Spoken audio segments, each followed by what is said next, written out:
खबर है जहां पर पुलिया पार करते समय तेज बहाव में युवक बह गया। खेत पर काम करने के लिए युवक रामलाल जा रहा था, तभी तेज बहाव में उसका संतुलन बिगड़ा और बह गया। कोटा से एसडीआरएफ की टीम घटनास्थल पर पहुंची है, युवक को तलाश रही है। रेस्क्यू ऑपरेशन शुरू किया जा चुका है। देवली मांझी थाना पुलिस भी मौके पर पहुंची है। स्थानीय लोगों को भी जब ये जानकारी लगी, वो भी काफी संख्या में यहां पर पहुंच गए। घटनास्थल की जहां पर कहा जा रहा है कि पैर फिसलने के बाद ये युवक बह गया है, वहां पर लगातार एसडीआरएफ की टीम जो पहुंची है तलाश रही है युवक को, लेकिन अभी तक हाथ खाली हैं। परिजन परेशान नजर आ रहे हैं जाहिर तौर पर, जिस तरीके से ये घटना हुई और युवक पानी में बहकर कहां चला गया अभी तक उसका पता नहीं चला है। इसको लेकर गांव वाले और परिवार वाले बहुत परेशान हैं। केंद्रीय मंत्री गजेंद्र सिंह शेखावत का ये लाइव सुनते हैं, क्या कुछ कहना है उनका। जो रिटेल इन्फ्लेशन है, जो खुदरा महंगाई दर जिसको कहते हैं, जो सामान्य आदमी को सबसे ज्यादा प्रभावित करती है, पूरी दुनिया के इन्फ्लेशन की तुलना में, जो बड़ी इकोनॉमीज की तुलना में आप उठा करके देखिए, सबसे कम इन्फ्लेशन अगर सबसे बेहतर तरीके से प्रबंधन करके किसी ने बना रखने में कामयाबी प्राप्त की, हम सबको गर्व होना चाहिए कि हमारे देश भारत ने प्राप्त की। ये इकोनॉमिक सर्वे के आंकड़े मैं आप सबके सामने रख रहा हूं, जो इसलिए महत्वपूर्ण है कि इस बजट के आने से पहले देश के आर्थिक हालात क्या थे, यह परिदृश्य देश के सामने रखा गया था। और हमने 2023-24 में, 2022-23 में जहां हमारा 6.7% रिटेल इन्फ्लेशन था, उसको घटा करके 5.4% लाने में कामयाबी प्राप्त की। इकोनॉमिक सर्वे यह भी कहता है कि ग्लोबल डिमांड पूरी कम हुई। हम सब भी जानते हैं इस बात को कि ग्लोबल डिमांड जो है, because of the recession in the major economies of the world post Covid,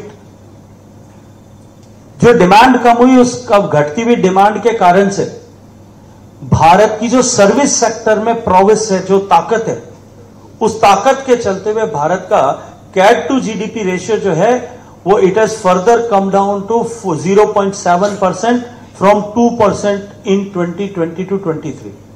Bharat एकमात्र इकोनॉमी है जिसका जो है कैट टू जीडीपी रेशियो जो है वो कम हुआ है। हमारे बैंकिंग सेक्टर ने बहुत अच्छा प्रदर्शन किया है और इसके साथ साथ में गवर्नमेंट के टाइमली इंटरवेंशन, चाहे वो गैस की प्राइसेस में हो, चाहे पेट्रोलियम प्रोडक्ट्स की प्राइसेस में हो, हम और उसके साथ साथ में जो हमारा गरीब कल्याण की जो योजनाएं थी, उनके कारण से हम इन्फ्लेशन को काबू करने में कामयाब हुए। जो मुद्रास्फीति की दर है, उस दर को भी हम पिछले सालों में, क्योंकि कोविड के बाद में एकदम से मुद्रास्फीति की दर बढ़ी थी, लेकिन उसको घटा करके पिछले साल की तुलना में आधा प्रतिशत घटा करके हम फर्दर 4%, 4.5% तक लेकर के आए। और आने वाले साल में 2025 तक जब बैठ करके हम आपके सामने बात करेंगे, हमारा संकल्प है कि हम इसको घटा करके 4% तक लेकर के आएंगे। और जो फाइनल टारगेट हमारा था कि हम इसको 3.5% के अंदर ला करके खड़ा करेंगे, उस पर हम उस दिशा में इस बजट में भी हमने अपना कमिटमेंट जो है वो दिखाया है। आईएमएफ ने भी हमारे इस कमिटमेंट के साथ में अपने आप को एंडोर्स किया है और इंटरनेशनल मॉनेटरी फंड ने भी अपनी स्टडीज में कहा है कि फर्दर जो है मुद्रास्फीति का expectation for the Bharat in this coming financial year, it is going to remain somewhere around in between 4.5 and 4.2%। So ये केवल हम अपने आंकड़े नहीं दे रहे, पूरी दुनिया भी हमारे आंकड़ों के साथ में इसके लिए खड़ी है। जैसा मैंने कहा कि भारत में माननीय प्रधानमंत्री जी के नेतृत्व में सरकार पर जनता ने अपना विश्वास व्यक्त किया और उनके नेतृत्व में तीसरी बार इस बहुमत के साथ में एनडीए को सरकार, प्रचंड बहुमत के साथ में एनडीए को सरकार बनाने का सौभाग्यपूर्ण अवसर दिया। इस आस्था के लिए हम देश की जनता के आभारी हैं। हम देश की जनता के प्रति अपनी कृतज्ञता व्यक्त करते हैं और हम साथ ही साथ इस बात के लिए दृढ़ संकल्प हैं कि हम देश के सभी धर्म, सभी जाति, सभी लिंग, सभी आयु, ऐसे सभी नागरिक जो हैं और सभी क्षेत्रों के नागरिक समान रूप से अब अपनी आकांक्षाओं को पूरा करने की दिशा में प्रगति कर सकें। जैसा मैंने चर्चा करते हुए कहा था कि 4 मुख्य विषयों को लेकर 4 मुख्य स्तंभों की चर्चा जो इंटरिम बजट में की गई थी, माननीय प्रधानमंत्री जी के नेतृत्व में इस बजट में भी उन्हीं 4 विषयों पर मेजर थ्रस्ट जो है वो दिया गया है। पहला जो है विषय मैं युवाओं से प्रारंभ करता हूं, क्योंकि भारत युवाओं का देश है और युवाओं का देश होने के नाते भारत में जो है हमारे युवाओं को हम सशक्त कर सकें, इस दृष्टिकोण से काम करने की आवश्यकता है। और उस दिशा में फर्दर अपने कमिटमेंट को आगे बढ़ाते हुए माननीय प्रधानमंत्री जी के नेतृत्व में हमने युवाओं के सशक्तिकरण के लिए आज के समय में मध्यम वर्गीय युवा के सामने या मध्यम वर्गीय परिवार में अपने युवा पुत्र या पुत्री के लिए सबसे बड़ी चुनौती जो है वो हायर एजुकेशन में अपने बच्चों को जो है अवसर मिल सके, इस दृष्टिकोण से उनके लिए फाइनेंसेस की व्यवस्था करना है।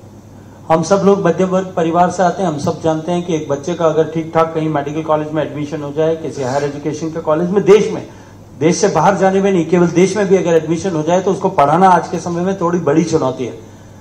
माननीय मोदी जी ने तय किया है कि इस बजट के माध्यम से हम 10 लाख रुपए तक का लोन विद इंटरेस्ट सबवेंशन युवाओं को हायर एजुकेशन के लिए बैंकों के द्वारा मिले, इसको सुनिश्चित करेंगे। और मैं ये मानता हूं कि मध्यम वर्गीय युवाओं के परिवारों के युवाओं के लिए ये एक बहुत बड़ी सौगात देश की सरकार लेकर के आई है। अगर मैं स्किलिंग की दृष्टि से बात करूं, क्योंकि भारत में जिस तरह से अर्थव्यवस्था में प्रगति हो रही है, भारत में जिस तरह से मैन्युफैक्चरिंग सेक्टर स्ट्रेंथन हो रहा है और पूरी दुनिया के अन्य देशों के साथ में भारत ने स्किल्ड मैन पावर सप्लाई के जो मेमोरेंडम ऑफ अंडरस्टैंडिंग साइन किए हैं, उसके चलते हुए हमें स्किलिंग की आवश्यकता है। सरकार का ये कमिटमेंट है कि हम 20 लाख युवाओं को हर साल अपने स्किल डेवलपमेंट सेंटर्स के थ्रू स्किल करेंगे। इसके साथ साथ में 3 नई स्कीम्स जहां अधिकतम प्राइवेट सेक्टर में रोजगार मिल सके, इसलिए एम्प्लॉय और एम्प्लॉयर दोनों को इंसेंटिवाइज करने की 3 नई स्कीम्स जो हैं इस बजट के माध्यम से सरकार ने प्रस्तावित की है। मुद्रा की योजना हम सब जानते हैं कि it is a scheme with a proven track record, जिसने देश में करोड़ों लोगों को स्वरोजगारी बनने का अवसर प्रदान किया है, जिन्होंने अपने हुनर के दम पर, जिन्होंने अपने कौशल के दम पर न केवल अपने लिए रोजगार सृजित किया, वो जॉब सीकर बनने के बजाय में जॉब जो है देने वाले बने। उस मुद्रा लोन में जहां पहले 10 लाख। तो भारत की अर्थव्यवस्था और आर्थिक स्थिति को लेकर केंद्रीय मंत्री गजेंद्र सिंह शेखावत यहां पर बात रखते हुए पश्चिम बंगाल के दौरे पर हैं, कोलकाता में प्रेस कॉन्फ्रेंस कर रहे हैं। ये खबर अब आपको बताने जा रहे हैं केकड़ी से, जहां पर एक पोते ने चंद रुपयों के लालच में अपनी दादी का कत्ल कर दिया। यह मामला सरवाड़ गांव का है। बुजुर्ग महिला अपने घर में सो रही थी, तभी उसका पोता अपने दोस्तों के साथ कमरे में घुस गया और अलमारी में पैसे ढूंढने लगा। पैसे नहीं मिलने पर उसने सामान इधर उधर जो है फेंकना शुरू कर दिया और इसी दौरान बुजुर्ग महिला की आंख खुल गई और महिला चिल्लाने लगी, जिसके बाद पोते ने महिला का गला गमछे से दबा दिया और लोटे से उसे मारने लगा और इसके बाद महिला की मौत हो गई। वारदात के बाद भागते समय दुकान के सीसीटीवी में सभी आरोपियों की तस्वीर कैद हो गई है। पुलिस ने सभी 3 आरोपियों को गिरफ्तार कर लिया। और डूंगरपुर के बिछवाड़ा थाना क्षेत्र में बदमाशों ने स्कूल से लौट रहे एक छात्र का अपहरण कर उसके साथ मारपीट की और इसके बाद बदमाश उसे छोड़कर भाग निकले। युवक गंभीर हालत में अपने घर पहुंचा। उसके हाथ, पैर, मुंह और शरीर पर कई जगह गंभीर चोटें लगी थीं। युवक ने अपने माता पिता को आपबीती सुनाई और फिलहाल युवक को डूंगरपुर अस्पताल में भर्ती किया गया है। युवक के परिजनों ने 10 बदमाशों के खिलाफ FIR भी दर्ज करवा दी है। पुलिस ने मामले की जांच शुरू कर दी है।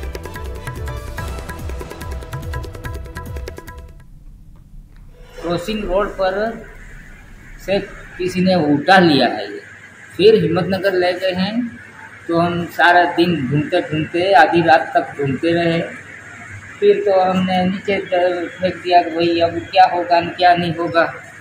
थक गए तो हल्के से नींद में सो गया। सोते ही ये आंगन में कहीं से कोई फेंक गया हमारे घर पे। झुंझुनू के उदयपुर वाटी में इन दोनों एटीएम कार्ड एक्सचेंज करने वाले गिरोह खासा सक्रिय और इस गिरोह ने बीते 15 दिनों में उदयपुर वाटी के 3 बैंक उपभोक्ताओं को निशाना बनाया है।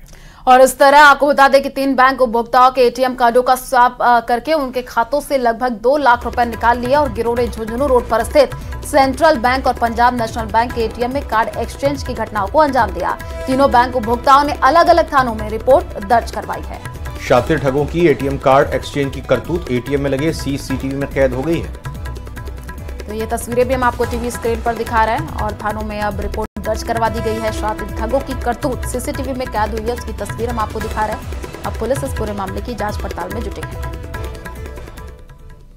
अजमेर से बड़ी खबर है, जहां पर अजमेर में हिट एंड रन का मामला सामने आया है। गेटवेल हॉस्पिटल के बाहर टक्कर मार करके जो है वाहन चालक भागा है।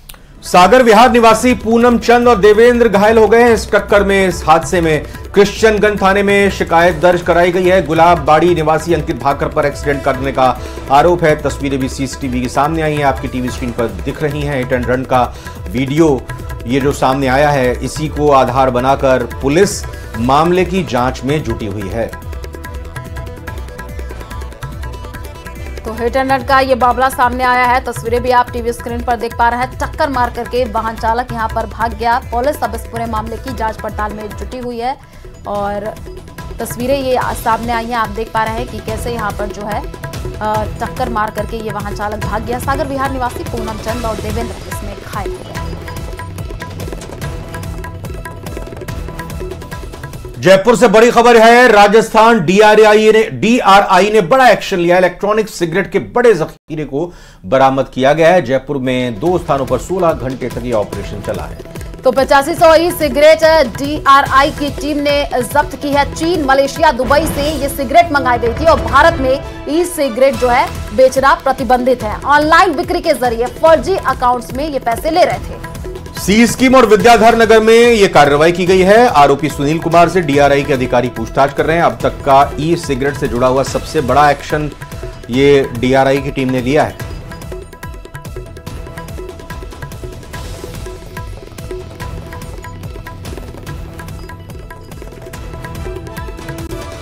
गिरिराज सिंह ने यह बयान दिया है। आबादी को लेकर के अब बनाना चाहिए कानून, उनके तरफ से कहा गया है। संसाधनों की जो है सीमितता के चलते जो है कानून बनाना चाहिए। संसद से सड़क तक इस पर बहस होनी चाहिए। हिंदुस्तान में दुनिया की 20% आबादी निवास करती है। विश्व की सबसे बड़ी जनसंख्या वाला देश भारत है। भारत के पास रहने के लायक 4% जमीन है। और भी बहुत कुछ बातें कही हैं, आपको सुनाते हैं केंद्रीय मंत्री गिरिराज सिंह ने क्या कहा। सभी कानून से चलते हैं और देश में बढ़ती हुई आबादी पूरे विश्व का सबसे बड़ा आबादी वाला देश बन गया है। ये मेरे लिए अवसर भी है, चुनौती भी है और विस्फोटक भी है। आने वाले दिन में क्योंकि भारत दुनिया का लगभग 20% आबादी हो गया, 4% हमारे पास मात्र जमीन है, 2-2.5% पानी है, इसलिए अब इस पर कोई कानून बननी चाहिए। लोकसभा अध्यक्ष ओम बिरला इस वक्त जोधपुर दौरे पर हैं। आइए सुनते हैं क्या कुछ वो कह रहे हैं। संभाल रहे श्री जोगाराम पटेल जी और इस बार एसोसिएशन के अध्यक्ष जिन्होंने कार्यक्रम आयोजित किया, सीताराम खोलिया जी, मास्क्यू शिवराज जी, उपाध्यक्ष गांधी जी, राजस्थान हाई कोर्ट के महाअभियोक्ता श्री राजेंद्र प्रसाद जी, बार एसोसिएशन के अध्यक्ष मुनीश शर्मा जी, और जिन्होंने लंबे समय तक राजस्थान और देश के अलग अलग न्यायालयों में अपनी सेवाएं दी जस्टिस के रूप में। वो सभी न्यायाधीश हमारे राजस्थान, जोधपुर और जयपुर के सभी माननीय न्यायाधीश,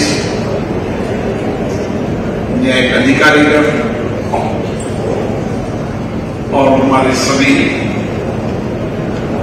अधिवक्ता के, मैं आप सबको बधाई देता हूं कि आप सबके प्रयासों से इस 75 वर्ष की यात्रा में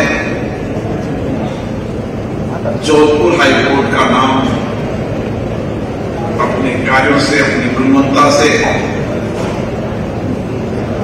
एक अलग पहचान बनेगी। आज जो 75 वर्ष की यात्रा के अंदर योगदान देने वाले जो हमारे बीच में नहीं रहे, चाहे जुडिशियल में जस्टिस रहे हों, चाहे अधिवक्ता रहे हों, उन सबको भी स्मरण करता हूं कि उनके अथक प्रयासों और अथक योगदान से इस यात्रा में उनका भी बहुत बड़ा योगदान है। और वो सभी बार और बेंच के अतिथि, सम्माननीय जस्टिस, अधिवक्ता, यहाँ के कर्मचारी, यहाँ के अधिकारी, यहाँ से हर छोटे से छोटे व्यक्ति ने भी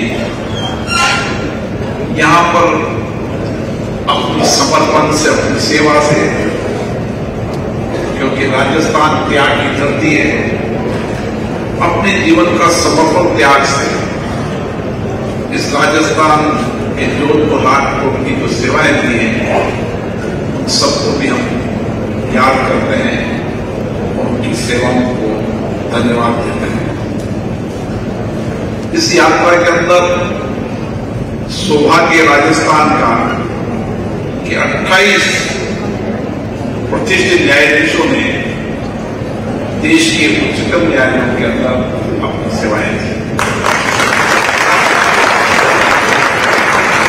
यहाँ के कई प्रतिष्ठित अधिवक्ताओं ने देश के अंदर भी सेवाएं दी, देश के बाहर भी सेवाएं दी।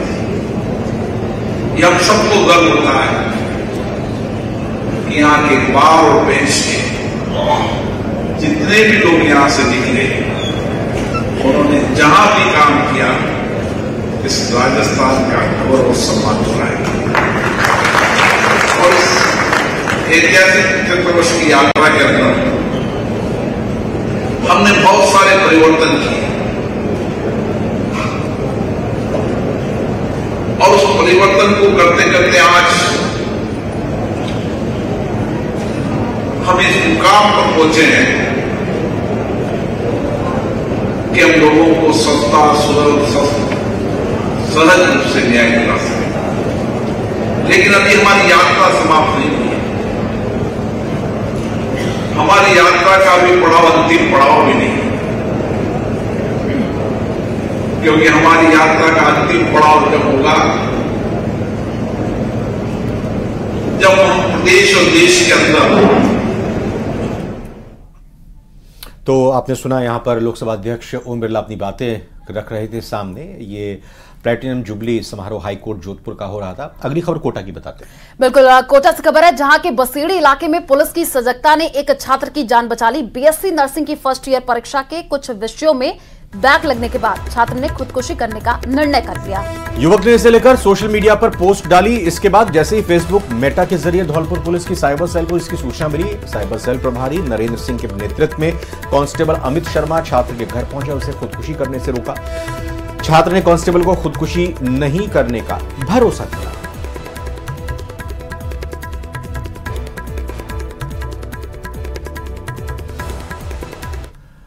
जालौर से बड़ी खबर आ रही है जहां पर 52